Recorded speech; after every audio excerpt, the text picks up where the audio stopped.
Hi hello എല്ലാവർക്കും Suja's kitchen വേൾഡിലേക്ക് സ്വാഗതം. ഇന്നത്തെ വീഡിയോ ചിക്കനും മൈദയും വെച്ചിട്ടുള്ള ഒരു സ്നാക്സ് തയ്യാറാക്കലാട്ടോ. അപ്പോൾ അതെങ്ങനെ ചെയ്യാൻ നമുക്ക് നോക്കല്ലേ. അപ്പോൾ അതൊരു ബൗളെടുത്തിട്ട് ആ ബൗളിലേക്ക് 250 ml കപ്പിൽ 2 കപ്പ് മൈദ എടുത്തിട്ടുണ്ട് കേട്ടോ. അതിലേക്ക് ആവശ്യത്തിന് ഉപ്പ് ചേർത്തു, പിന്നെ 2 ടീസ്പൂണോളം സൺഫ്ലവർ ഓയിൽ ചേർത്തു കേട്ടോ.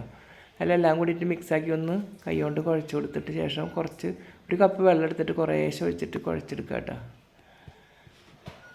അപ്പോൾ കുറേശ്ശെ വെള്ളം ഒഴിക്കുക കേട്ടോ, ഒന്നിച്ചൊഴിക്കരുത്. മൈദ വേഗം നനഞ്ഞ പോലെയാവും. പിന്നെ സൺഫ്ലവറിൻ്റെ നമ്മൾ ഓയിൽ 2 ടീസ്പൂണോളം ചേർത്തില്ലേ, എല്ലാം കൂടി മിക്സാക്കി കുഴച്ചത് റെഡി ആയിട്ട് ഒരു 3/4 കപ്പോളം വെള്ളം വേണ്ടി വന്നു. അപ്പോൾ അതൊക്കെ കുഴച്ച് റെഡിയാക്കി മാറ്റി വെച്ചിട്ട് പിന്നെ ഒരു പാൻ വെച്ചിട്ട് അതിൽ പാൻ ചൂടായപ്പോൾ അതിലേക്ക് എണ്ണ ഒഴിച്ചിട്ടുണ്ട്. 2 ടീസ്പൂണോളം വെളിച്ചെണ്ണ ചേർത്തു. അതിലേക്ക് ഒരു സബോള ചെറുതാക്കി അരിഞ്ഞത് വലുത് ചേർത്ത് കൊടുത്തു. വെളുത്തുള്ളി ചേർത്തു 1 ടീസ്പൂണോളം ചതച്ചത്. പിന്നെ ഇഞ്ചിയും പച്ചമുളകും ചതച്ചത് ചേർത്ത് കൊടുത്തു. എല്ലാം കൂടി ഇട്ട് മിക്സാക്കി ഇളക്കുക. കറിവേപ്പിൻ്റെ ഇല ചേർത്തു കേട്ടോ. എല്ലാം കൂടി മിക്സാക്കി ഒന്ന് ഇളക്കി സവോള വാടിയതിന് ശേഷം നമുക്ക് അതിലേക്ക് മസാലകൾ ചേർക്കാം കേട്ടോ. മഞ്ഞൾപ്പൊടി 1 ടീസ്പൂൺ ഇട്ടു, മല്ലിപ്പൊടി 2 ടീസ്പൂൺ ഇട്ടു. പിന്നെ അതിലേക്ക് നമ്മൾ മുളക് 1 ടീസ്പൂണോളം ചേർത്തു. പിന്നെ കറി മസാലപ്പൊടി 1 ടീസ്പൂണോളം ചേർത്തു. ആവശ്യത്തിനുള്ള ഉപ്പ്, ഇറച്ചി വേവിക്കുമ്പോൾ ഞാൻ ഉപ്പ് ചേർത്തിട്ടുണ്ട്, കാരണം ഒരു 1/2 ടീസ്പൂണ് ചേർത്തിട്ടുള്ളൂ കേട്ടോ. അപ്പോൾ വേണമെങ്കിൽ ഇനി നോക്കിയിട്ട് ചേർത്ത് കൊടുത്താൽ മതി. അപ്പോൾ എല്ലാ മസാലകളും ഒന്ന് വാടിയതിന് ശേഷം മാത്രമേ നമുക്ക് ഇറച്ചി ചേർത്ത് കൊടുക്കുക കേട്ടോ. എല്ലാ മസാലയും വാടി കിട്ടിയിട്ടുണ്ട്. അപ്പോൾ നമ്മളൊരു കപ്പോളം ഇറച്ചി ചെറുതാക്കി ഇങ്ങനെ എല്ലില്ലാതെ നന്നായി ഇങ്ങനെ ചെറുതാക്കി ഇങ്ങനെ കൊത്തിയരിഞ്ഞ ഇറച്ചീനെ കേട്ടോ, ചിക്കനാട്ടോ. അത് കൊത്തിയരിഞ്ഞ പോലെ ഇങ്ങനെ ഞാൻ ശരിയാക്കി വെച്ചിട്ടുണ്ടായിരുന്നു വെന്തതിന് ശേഷം, എല്ലില്ലാതെ എടുത്തിട്ട്. അപ്പോൾ അത് അതിലേക്ക് ചേർത്ത് കൊടുത്തു കേട്ടോ. അത് നന്നായി റോസ്റ്റ് ചെയ്തെടുക്കുക ഇനി അതിലിട്ടിട്ട്. അപ്പോഴേക്കും അതൊക്കെ റോസ്റ്റായി വന്നു കേട്ടോ. അപ്പോഴേക്കും നമ്മുടെ ബൗളിൽ നമ്മൾ മൈദ കുഴച്ചില്ലേ, അത് നല്ല സോഫ്റ്റ് ആയിട്ട് 10-15 മിനിറ്റ് ഇരുന്നപ്പോൾ. അപ്പോൾ അതിൽ നിന്ന് ഒരു ഉരുളകളെടുത്ത് ഉരുട്ടി എടുക്കുക കേട്ടോ മാവ്. അതിന് പരത്താനായിട്ട് ഞാനൊരു പലക എടുത്തിട്ടുണ്ട് കേട്ടോ, ചപ്പാത്തി പലക. അതിലേക്ക് വെച്ചിട്ട് നമുക്ക് പരത്തി കൊടുക്കുക. അപ്പോൾ നന്നായി റൗണ്ട് തന്നെ ആക്കി പരത്താൻ ശ്രമിക്കുക കേട്ടോ.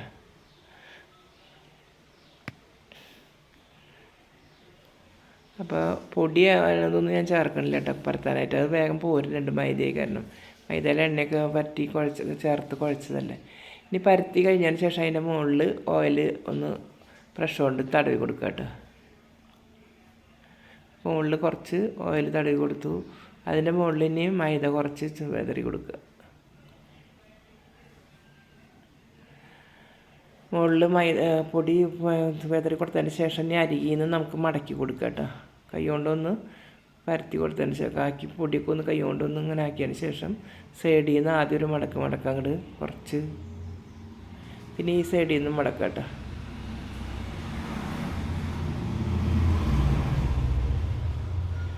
അപ്പോൾ വല്ലാണ്ട് ഇങ്ങനെ കനം കുറയ്ക്കാൻ കേട്ടോ. വല്ലാണ്ട് കനം കുറച്ചാൽ ചിലപ്പോൾ നമ്മൾ ചിക്കനൊക്കെ വയ്ക്കുമ്പോൾ പൊട്ടിപ്പോവും. അപ്പോൾ അത് ഒരു മീഡിയം കനത്തിൽ, ചപ്പാത്തിയിലൊക്കെ കനത്തിൽ പരത്തിയിട്ടുണ്ട് കേട്ടോ. പിന്നെ ഈ പരത്തി മടക്കി കൊടുത്തില്ല, ആ മടക്കി കൊടുത്തതിൻ്റെ മുകളിലും എണ്ണ ഒന്ന് പുരട്ടി കൊടുക്കുക കേട്ടോ. എണ്ണ പറ്റിയിട്ട് അതിൻ്റെ മുകളിൽ മൈദ പൊടി കുറച്ച് തൂളി കൊടുക്കുക.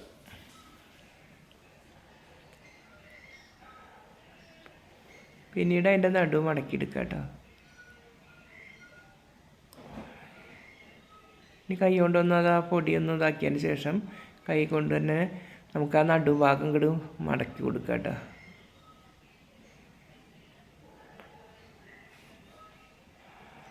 അതിൻ്റെ മുകളിലും എണ്ണ പരട്ടി കൊടുക്കണം.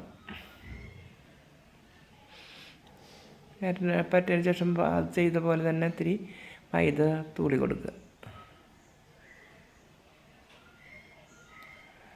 മൈദ തൂളിയിട്ട് അതിൻ്റെ അരിക്ക് കൈ കൊണ്ടൊന്ന് പരത്തി കൊടുക്കുക കേട്ടോ പൊടീനെ. എന്നിട്ട് സൈഡിൽ നിന്ന് ഇങ്ങനെ റോളാക്കി ചുരുട്ടി കൊണ്ടുവരാം. നമ്മൾ ഒരു അരികിൽ നിന്ന് ഉരുട്ടി കൊടുക്കുക കേട്ടോ സൈഡിൽ നിന്ന്.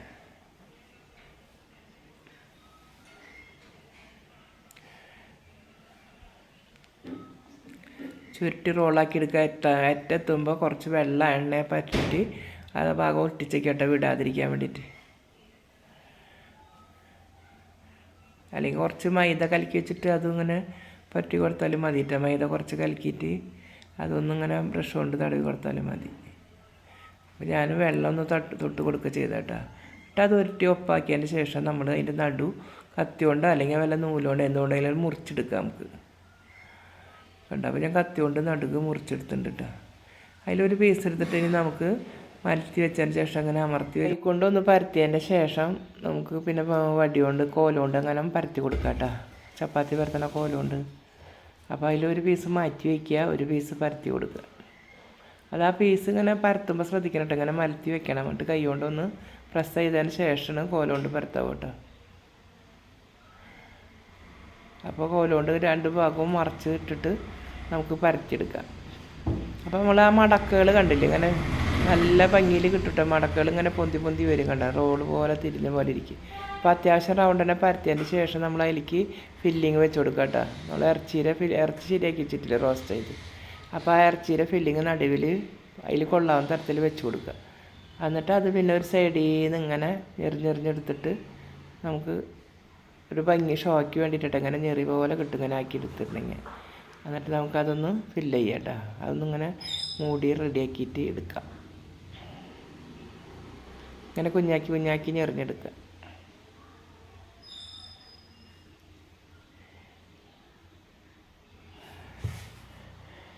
ഇങ്ങനെ ആക്കിയതിന് ശേഷം അതിൻ്റെ മുകൾ ഭാഗത്ത് മാവ് കൂടുതലുണ്ടെങ്കിൽ നമുക്ക് തിരിച്ച് മാറ്റി എടുക്കാട്ടോ. അങ്ങോട്ട് കട്ടി വേണ്ട അധികം, അതില്ലെങ്കിൽ അവിടെ ഭയങ്കര കട്ടി വരും. അപ്പോൾ കൈ കൊണ്ട് ഇങ്ങനെ തിരിച്ച് നോക്കി നോക്കുക മാവ് കൂടുതലുണ്ടോയെന്ന്. അപ്പോൾ ആ കൂടുതലുള്ള മാവ് കൈ കൊണ്ട് ഇങ്ങനെ നമ്മൾ കൂട്ടി പിടിച്ച് തിരിച്ച് കഴിഞ്ഞ് അങ്ങോട്ട് പോരും കേട്ടോ. അപ്പോൾ കൂടുതലുള്ള മാവ് കണ്ട, കൂടുതലുള്ള മാവ് ഇങ്ങോട്ട് പോന്നു. അത് മാറ്റി വയ്ക്കുക. എന്നിട്ട് പിന്നെ അത് നമുക്ക് ഓരോ പാത്രത്തിലേക്ക് ഓരോന്ന് ഇതുപോലെ ഉണ്ടാക്കിയിട്ട് മാറ്റി വയ്ക്കുക കേട്ടോ. കണ്ട, അതുപോലെ ഉണ്ടാക്കി വയ്ക്കുക. ഇനി രണ്ടാമതും അതുപോലെ തന്നെ ഒരെണ്ണം ഉണ്ടാക്കിയത് ഒരു പ്ലേറ്റിലേക്ക് മാറ്റി വെച്ചു കേട്ടോ. ഇനി രണ്ടാമതും അതുപോലെ തന്നെ നമുക്കൊരു ബാക്കിയുള്ള പകുതിയില്ലേ, ആ പകുതി ഇതുപോലെ തന്നെ അടിമോൾ ഭാഗം ഒന്ന് മലത്തി വെച്ചതിന് ശേഷം കൈ കൊണ്ട് പ്രസ് ചെയ്തതിന് ശേഷം കോലുകൊണ്ട് പരത്തി കൊടുക്കുക കേട്ടോ. അതുപോലെ തന്നെ അപ്പോൾ അത്യാവശ്യം റൗണ്ട് ആകുമ്പോൾ നമുക്ക് നിർത്താം കേട്ടോ. അധികം വല്ലാണ്ട് കനം കുറച്ച് പരത്തണ്ട, അപ്പോൾ പിന്നെ നമുക്ക് റോൾ ചെയ്യാൻ പറ്റില്ല കേട്ടോ. അപ്പോൾ അത്യാവശ്യം ഒരു റൗണ്ടായപ്പോൾ ഞാൻ നിർത്തി അതിൻ്റെ ഉള്ളിൽ ഫില്ലിങ് വെച്ച് കൊടുക്കുക. അപ്പോൾ ഇറച്ചി നല്ല റോസ്റ്റ് ആയിട്ട് അന്ന് വേവിച്ചതിന് ശേഷമല്ലേ നമ്മൾ റോസ്റ്റ് ചെയ്തത്. അപ്പോൾ നന്നായിട്ട് നല്ല ടേസ്റ്റിൽ റോസ്റ്റ് ചെയ്ത് കിട്ടിയിട്ടുണ്ട്.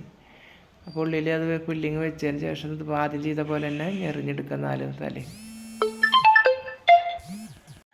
ഇങ്ങനെ മൂടി മാറ്റി വയ്ക്കുക കേട്ടോ. അതുപോലെ തന്നെ അല്ലാതെ ഇത് കണ്ട, അതുപോലെ തന്നെ എല്ലാതും തിരിച്ച് ബാക്കി മാവുണ്ടെങ്കിൽ അങ്ങോട്ട് എടുക്കുക. എന്നിട്ട് ഓരോന്നിങ്ങനെ കറക്റ്റായി കേട്ടോ. അപ്പോൾ എല്ലാ മാവ് കൊണ്ടും ഇതുപോലെ ചെയ്തെടുക്കണം കേട്ടോ. കേട്ടോ അതിപ്പോൾ റെഡി ആയിട്ട് ഇനി ഇതുപോലെ മറ്റുള്ള എല്ലാതും ഇതുപോലെ ഉണ്ടാക്കട്ടെ കേട്ടോ. ഇപ്പോൾ ഇത് എല്ലാതും ഉണ്ടാക്കി കഴിഞ്ഞിട്ട് കേട്ടോ. വേണ്ട എല്ലാതും മാവ് കൊണ്ട് ഞാൻ ഉണ്ടാക്കി കഴിഞ്ഞു. ഇനി ഇത് നമുക്ക് റോസ്റ്റ് ചെയ്തെടുക്കണം. അതിനായിട്ടൊരു പാൻ വെച്ചിട്ട് അതിൽ എണ്ണ ഒഴിച്ചിട്ടുണ്ട്, എണ്ണ തിളച്ചിട്ടുണ്ട് കേട്ടോ. അപ്പോൾ നമുക്ക് ഓരോന്നായിട്ട് എണ്ണയിലേക്ക് ഇട്ട് കൊടുക്കുക. കണ്ട അതുപോലെ ഓരോന്ന് പതുക്കെ വെച്ച് കൊടുക്കുക കേട്ടോ. അപ്പോൾ മുങ്ങി കിടക്കണ ഒരുവിധം തരത്തിൽ എണ്ണ ഉണ്ടെങ്കിൽ ഒഴിക്കുക കേട്ടോ അതിൽ നമുക്ക്. അപ്പോൾ ഞാൻ അധികം വലിപ്പമില്ല എൻ്റെ പാൻ, അത് കാരണം ഒരു 3/4 ഭാഗത്തിലധികം ഒഴിച്ചിട്ടുണ്ട്. പെട്ടെന്ന് തെറിക്കാണ് കൈമിക്ക് കൂടുതൽ എണ്ണ ഒഴിക്കുമ്പോഴേ, തേട്ടിയിട്ട് ഇങ്ങനെ ചെറിയ പാത്രമായി കാരണം. അപ്പോൾ 4 എണ്ണം കൊള്ളാവുന്ന പാത്രമാണ്, അപ്പോൾ 4 എണ്ണം വെച്ച് കൊടുത്തിട്ടുണ്ട് കേട്ടോ. അപ്പോൾ അത് മറച്ച് കൊടുത്തു ഞാൻ, മറയ്ക്കാറായപ്പോൾ അടിഭാഗം മറച്ചിട്ടുണ്ട്. ഇനി മറ്റേ ഭാഗം കൂടിയും റെഡിയായി കിട്ടണം കേട്ടോ. അപ്പോൾ 2 ഭാഗവും ഇടയ്ക്കിടയ്ക്ക് ഇങ്ങനെ കുറേശ്ശെ മറച്ചിടുക. അപ്പോൾ അധികം കൂടുതൽ ഫ്ലെയിമിലിടണ്ട കേട്ടോ, അല്ലെങ്കിൽ അടിഭാഗം കരിഞ്ഞു പോകും. അപ്പോൾ ഞാൻ 2 ഭാഗം മറച്ച് ഒരു വിധമായിട്ടുണ്ട്. അപ്പോൾ ഓരോന്ന് നമുക്ക് അരിപ്പാത്രത്തിലേക്ക് എടുത്ത് വയ്ക്കാം കേട്ടോ, എണ്ണ വാർന്ന് കിട്ടാൻ വേണ്ടിയിട്ടേ. അപ്പോൾ ഓരോന്ന് അരിപ്പാത്രത്തിലേക്ക് ആക്കിയതിന് ശേഷം നമുക്ക് വാർന്നിട്ട് എണ്ണ വാർന്നതിന് ശേഷം തട്ടിലേക്ക് തന്നെ ഇടുക കേട്ടോ. അപ്പോൾ അതേ പേരക്കുട്ടി വെന്തോ നോക്കിയിട്ട് അവിടെ വന്ന് നിൽക്കുന്നുണ്ട് കേട്ടോ എരയത്ത് തന്നെ. എണ്ണ ഇനി തെറിക്കുന്നിട്ട് മാറിക്കണമെന്നില്ല, ആള് കാണാൻ വേണ്ടിയിട്ട് എരയത്ത് വന്നിട്ടുണ്ട്. എണ്ണ പലഹാരം ഉണ്ടാക്കണത് നോക്കി ഇങ്ങനെ നിൽക്കുക അവള്. അപ്പോൾ ഒരു ട്രിപ്പ് കഴിഞ്ഞു കേട്ടോ. അപ്പോൾ 2ാം ട്രിപ്പ് നമുക്ക് ഉള്ള സ്നാക്സ് എണ്ണയിലേക്ക് ഇട്ട് കൊടുക്കുക കേട്ടോ ഓരോന്ന്.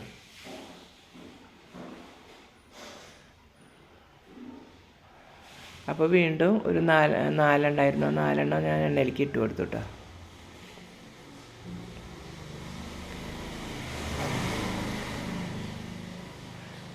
അപ്പോൾ ഒരു 3-4 മിനിറ്റ് കഴിഞ്ഞതിന് ശേഷം നമുക്ക് മറിച്ച് കൊടുക്കാം കേട്ടോ.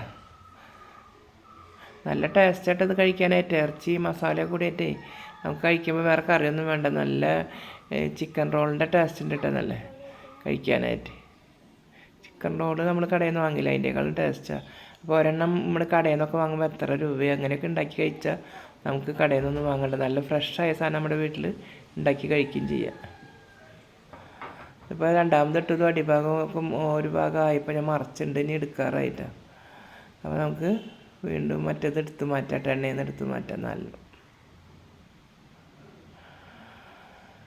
അപ്പോൾ ഞാൻ എന്താ ഉണ്ടാക്കുന്നത് വെച്ചിട്ട് 2 പേരക്കുട്ടികൾ എത്തിയിട്ടുണ്ട്. അവർ മാറി മാറി എണ്ണേരെ അവിടേക്ക് വരുന്നു. മാറ്റി നിർത്തിയാലും പിന്നെയും അവിടെ വന്ന് നിൽക്കണുണ്ടോ രണ്ടാളും.